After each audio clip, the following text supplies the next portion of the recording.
Hey guys, this is Tanny Crawford. I just wanted to use this platform to interview some local business owners, highlight their business, and talk to them a little bit about their journey, their leadership. I've gotten a lot out of these conversations, and I think you will too.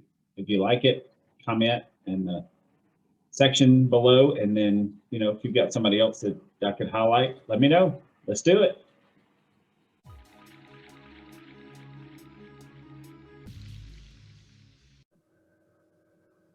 All right, well, good afternoon. I've got Chip Bratten with Bratten Business Development, and that is Bratten. Chip Bratten. Chip is he was actually born on the outside of Murfreesboro, grew up in Dallas, has been back and forth to Atlanta, but spent a good bit of his adult life in Nashville. Yeah, Chip, good to have you today. Tanny, thanks for having me. Great to be here. Yeah, Thank you. man. So, part of the whole reason I'm doing this is, there's a lot of people moving to the Middle Tennessee area, and I just want to use this platform to spread the word for businesses, give the listeners a little bit of insight to your business, what you're doing, and a little bit about who you are, yourself. So, tell me, if you would, tell me a little bit about Bratten Business Development. How long you guys been around, and just tell me your journey. Well, absolutely glad to do it. Glad to share. I love what you're doing. Uh, Bratten Business Development was hatched a little over a year ago in January of 20. I picked a great year to start a business, right? But I think there's been other businesses that have started in challenging times that have some good endings, some great stories and good endings. So I'm hopeful and prayerful that that will be the case with Bratten Business Development.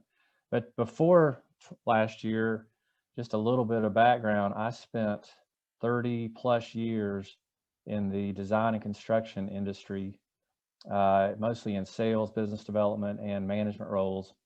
I worked for the first half of my career for a large corporation, Georgia Pacific, which is a pretty well-known name in the forest products industry.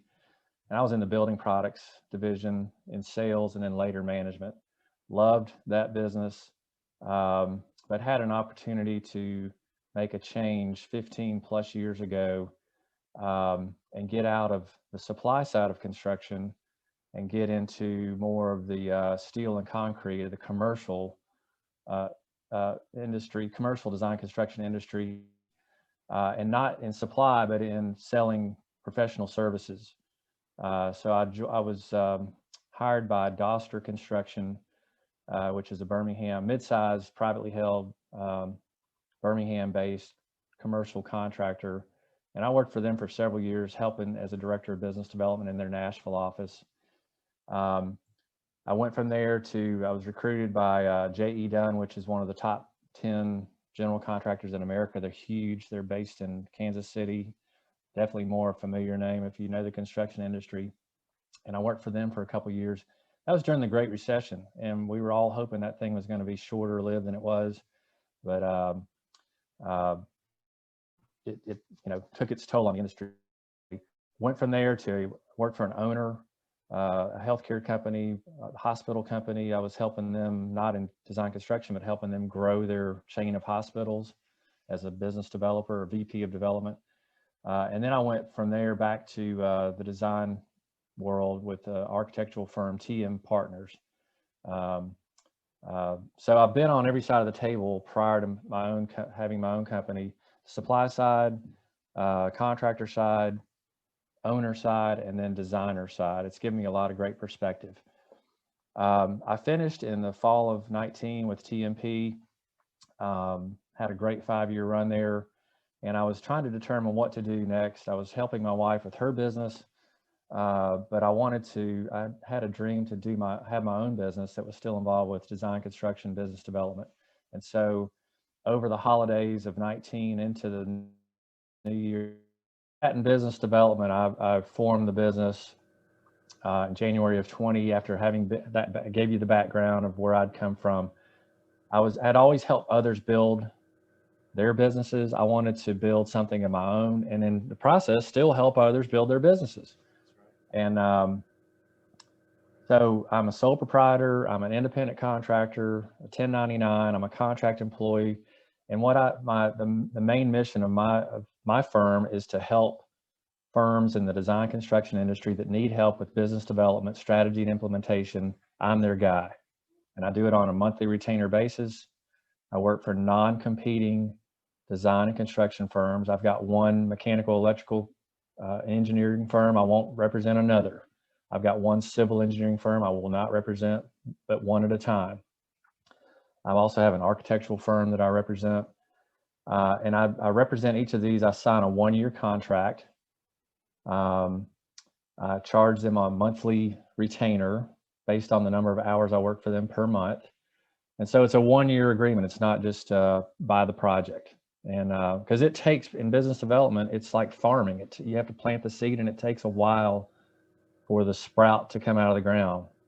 Yep, sales, that's sales for sure. It's a long sales cycle, yeah. Yeah, who would be an ideal client? I mean, is there a job that's too small or a job that's too large that you would look at or not look at?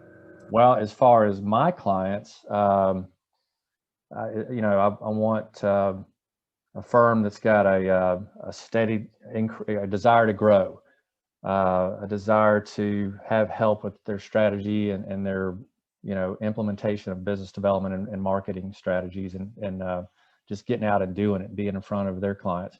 As far as my clients, which I'm typically, once I get my client signed, my client and I are typically in front of prospects that they want to make into clients. And I think most of my clients they love to do something big for these prospects, once they make them a client, but they're willing to do something very small to prove themselves. I've got my mechanical, electrical, plumbing engineer. He does 90% of his work is in healthcare. He'll tell a hospital system, "Hey, I'll help do the electrical, mechanical for a pharmacy in the hospital. Something really small. Give me something small and tough to prove myself, and then from there, I'll build trust, and you can give me opportunities for bigger and bigger projects." Most of them are willing to do something really small to get in the door. Get in the door, exactly right. So you have some healthcare focus, and then regular retail, commercial space, anything like that, right? Yeah, my mechanical, electrical is 90% healthcare. The other two clients are the architect. He's probably, or say it's they are probably 20% healthcare, 80% commercial. They're big in hospitality. They're big in commercial office, multifamily. The civil is huge in multifamily. They're also big in commercial office and industrial as well. So I have a good variety of the mix for my clients is very good. It's varied, but I guess I probably, just to be honest, I love the healthcare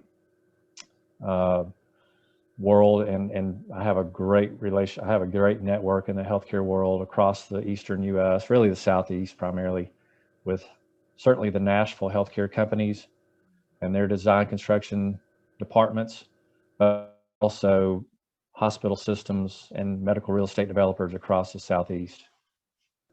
And yeah, I mean, what a haven for healthcare here. We're right in the middle of I think you used the term belt buckle.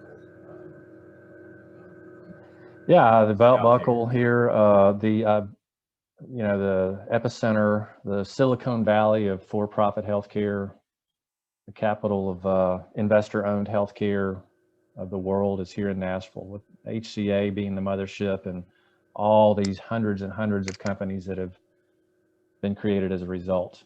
Absolutely, yeah. And so we always, from an outside, we seem to think of those companies as success. So turning just a little bit here, the world seems to have its own definition of success. How would Chip describe success? As I describe it to my clients, I'm not just here to make an introduction and then say, "Hey, good luck." I'm here to help with an introduction, but also help you do the things that it takes to win the business, to win a new client, to win the project. Once you get a new, you want to do repeat work for these prospects that my clients are trying to pursue. And so you want to make them into a long-term client, whether you're doing work for them over and over and over again and really growing the business for them. But I think the underlying answer is to your question is really serving others, helping them by serving them. I do think that by serving others, we're serving the good Lord too. I mean, I use my faith is strong, and I think that is a calling for us as humans. As we're created in His image, and we're to relationship with Him. We're to serve others, and serve Him by serving others. So that's, if I can do that, and whether that's on a personal or a professional level, whether it's serving my family, serving my friends, my neighbors, or my clients, that's ultimately, I think, success for me. That's a perfect lead-in to kind of what I had next. We are to be servants, and God's got us. He's got us where He wants us when He wants us, but we're also given a command. Serving is something that we should do. So Jim Rohn actually says the formula of success is small, simple disciplines practiced every day. Do you have any simple disciplines that you practice? We talked about the serving piece. Is there anything that you do specifically? Is there a ritual or disciplines in the morning, wake up early, or journal, or anything like that you do? Yes, probably, I don't know, within the last 10 years, I've developed I'd always wanted to do it, but I finally started doing it. I know a lot of people get up early in the morning, go hit the gym or do some sort of physical fitness, and I think that's great. I personally have to get my spiritual fitness attended to first thing in the morning. The best time for me to do that is early in the morning. I get up early before everybody else. I set the coffee maker for the night before, and so I've got that big pot of coffee sitting there waiting on me. Yep. And I just get up and have coffee, and I read a couple of different devotions. I read some, do some Bible reading and some prayer time, and it just helps me with my spiritual fitness. And if I can get that in shape, I am so much better off the rest of the day. Now, typically, I will do some physical fitness too, several times a week. There's a lot of times that may be at lunch if I don't have a client meeting, or in the evening. On the weekends, in the warm months, I actually ride with a group of guys. We cycle, the touring cycles out on the road, and we do that early on Saturday and Sundays.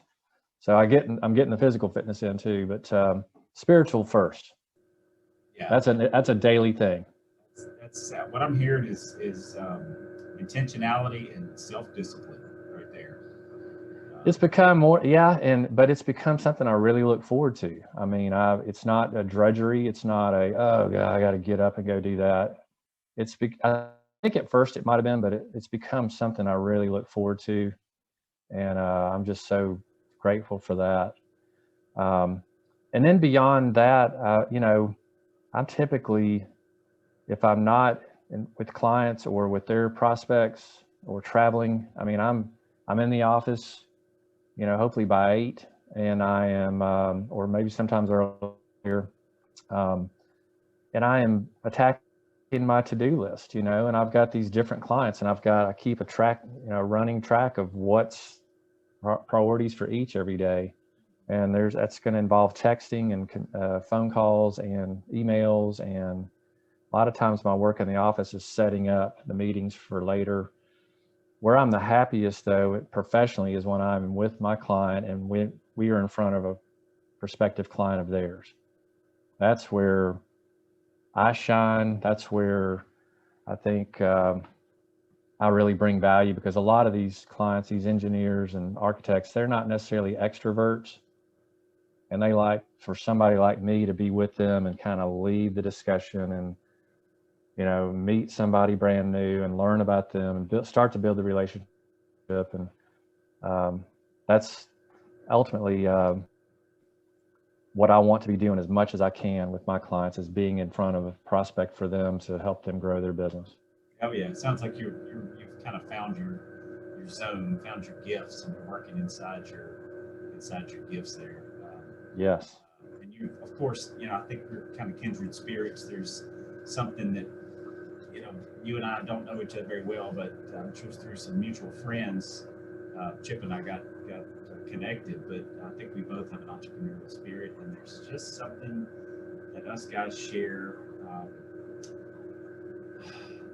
together that we both have been in the corporate world for for a while, and then now we kind of branched out on our own, and there's some risk, and there's a little bit of anxiety and a little nervousness, and like, am I going to make it?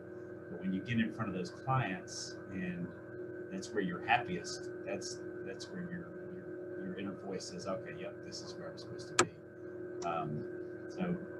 So speaking of entrepreneurial spirit, if there's somebody else just starting on their leadership journey, where you were back in the fall of 19, kind of planning, getting ready to go out on your own, is there any advice for folks that really don't know where to start? Great question. And I know there's been books written about this, and there's blogs, and there's all sorts of, advice to doing this. I think more and more people are looking at this. I've read one report that says in the next 15 years, 40% of Americans could be contract employees. They're going to be working on behalf of themselves, maybe for somebody else as a contract employee, but it's really going to become a bigger and bigger topic, a bigger and bigger opportunity. And going into the fall of 19 and early 20, I was thinking about what, Bratten Business Development could be. And I felt real confident and comfortable with, I know how to do what I want to do. Where I was getting nervous and a little bit anxious was I had never started my own business. I had seen my wife start hers. I had never done it myself. And so just taking the steps to do so was a little daunting, but, it was so satisfying once you get past it and you'd say, oh, wow, that wasn't as bad as I thought. So I guess just some tidbits for me would be certainly prayer, looking for guidance from above. I think looking for guidance from find a mentor, find some people that are entrepreneurs that have their own business, pick their, most people in that role will love to share with other people that are trying to start out their own business, and if somebody help them and they're just paying it forward. So find a mentor. Financially,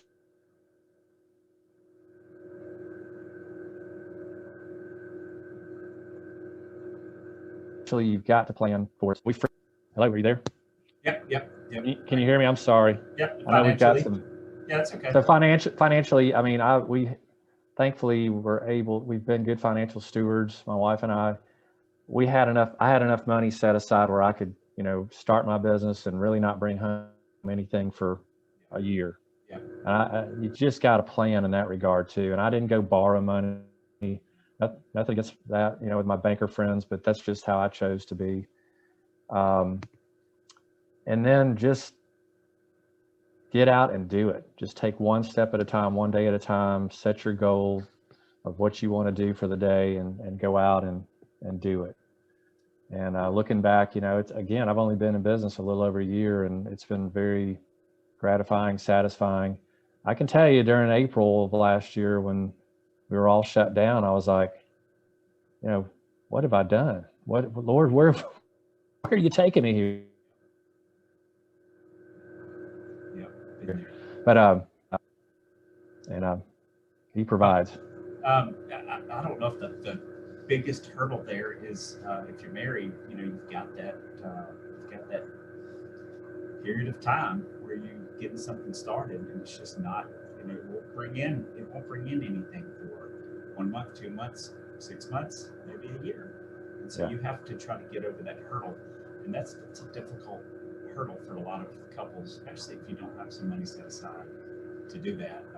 And then loving the talking to somebody else. Because surprisingly, through these interviews, I've learned a lot. Like I've learned a lot today. It just continues that you were so willing to come talk, and I think entrepreneurs are really ready to pay it forward and help people grow.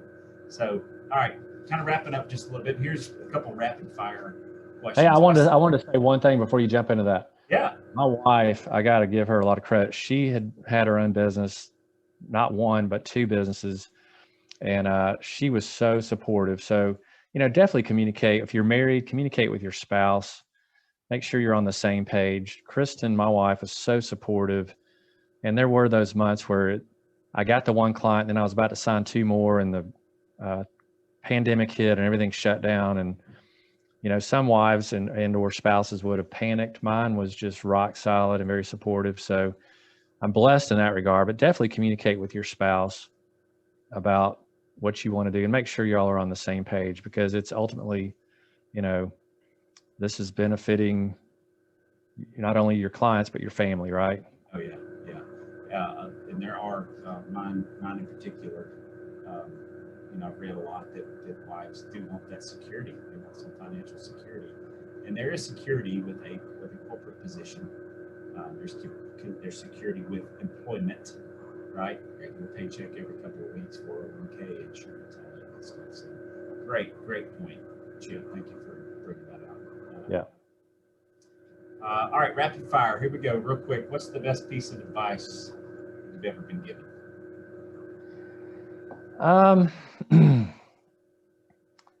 Well, besides, following the golden rule and then being true to yourself and to all others, I had a, let me see if I've actually keep it in a note form. Leaving the camera around here. This was just a simple saying that a boss of mine years ago shared with me, and it's a saying, it's a motto, but it's also, I took it as advice from him. The keys to success, and this is more, you could say any part of your life, but certainly he was talking to me about my professional life. Be honest, have an exceptional work ethic, be 100% commitment keeper. In other words, do what you say you're going to do, plan ahead, and then attitude is everything. Have a great attitude. I mean, things are going to go wrong. It's not a perfect world.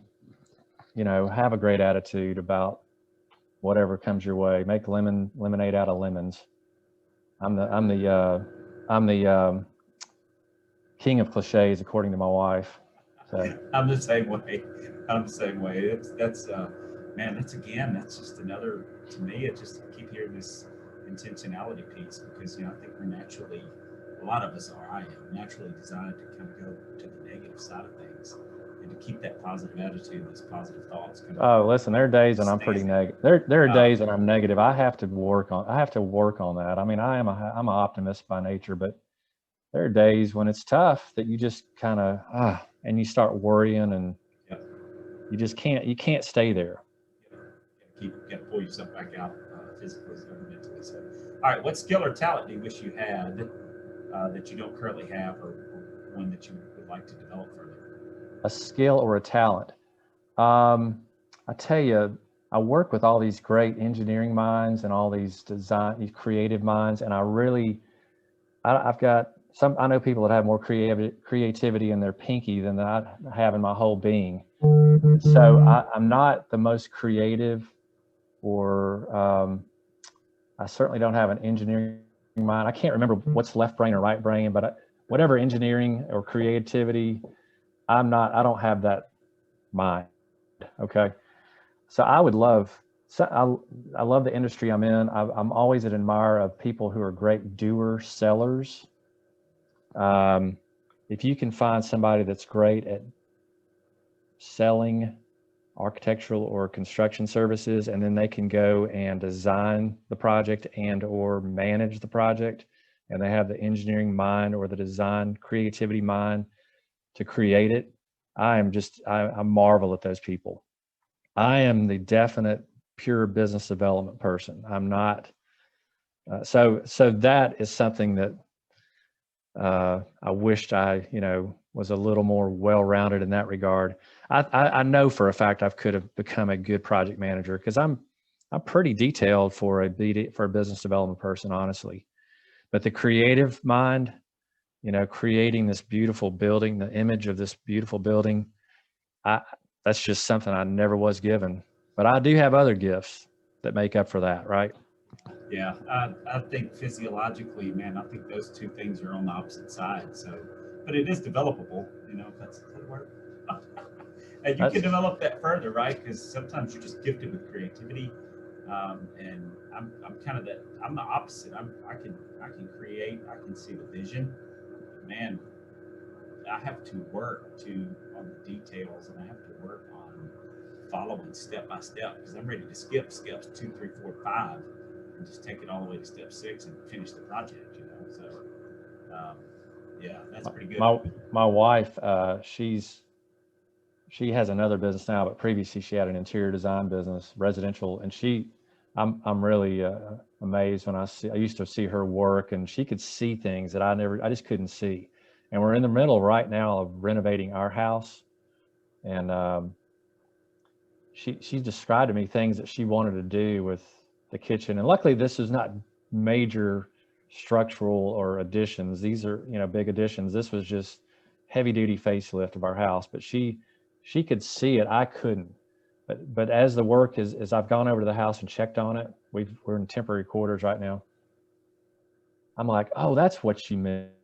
That's what she saw in your mind. I couldn't see that. And so it's really cool to see what she was seeing in her mind actually coming to pass.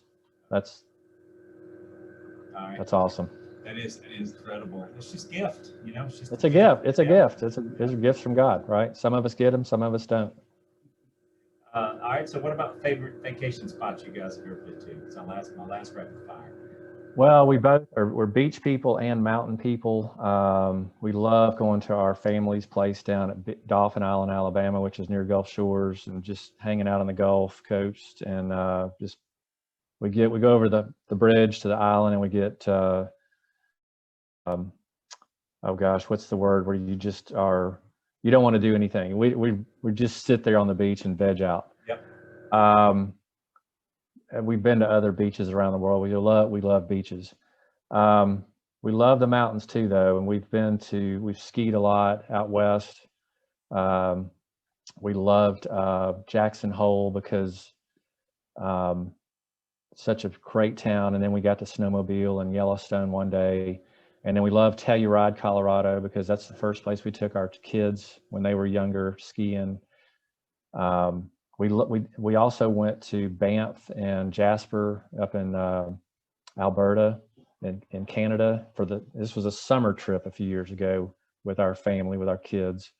And that was phenomenal. So I would say anything involving mountains and or a beach, we find a way to love it. Well, I could talk about my sister-in-law without giving her name out, but she's an 8 to 5 at the beach, 7 to 5 really. Honestly, she wants you to drop her off at her beach chair at like 7:30, and she said, "Don't come back until about 5. I won't be ready to go." She got her snacks and her treats. I'm ready to, I'll go to the pool, go in, eat a sandwich, come back out, go to the beach. So we're beach people. I can do. And by the way, the word I was looking for, island narcosis. That's where you just put your chair and umbrella on the beach, and you just, I was going to golf today, or I was going to go see this site or that site, but you just end up sitting in your chair with your favorite beverage and a good book and listen to the waves come in. So I can do what your sister does as long as there's an umbrella and some good sunscreen. You can tell with my complexion, I have to go to the dermatologist once a year now, thanks to all the sun damage I did as a child. Oh, man. Hey, Chip, I know you've got tons of follow-ups and meetings and phone calls today. So thank you for giving us a few minutes today. How can people, do you have a website or email address, phone number? Yeah, chipbratten@gmail.com. That's CHIP, like chip off the old block, Bratten, BRATTEN, @gmail.com. Chip Bratten is all one word. You can go to my LinkedIn, Chip Bratten, LinkedIn. As I grow my business, I'll probably have a BBD, Bratten Business Development, email one of these days, and perhaps a little one-page website be done by anybody. That there are others that do that a lot better than me. that's something I need to work on, is my digital presence, It's a creative- digital presence. But Good nature. Yeah. Anyway, and then my phone number, 615-504-5554. You know, I can only take on so many more clients because I've been blessed. But if anybody would ever want to talk about things we've talked about today, and just somebody that was, you know, in the corporate world for a long time and jumped in their 50s into starting their own business, I'm glad to talk and share and give you, you know, pick what little brain. You can pick my brain, whatever's left of it. That's what's needed, I think, nowadays. It's just somebody else to lean on, somebody else to call and pick their brain, almost like a little personal advisory board. So thank you for offering that, man, and thank you for your time today, and hope you have a great day. Hey, thanks, Tanny. Appreciate it. Really enjoyed it. All right.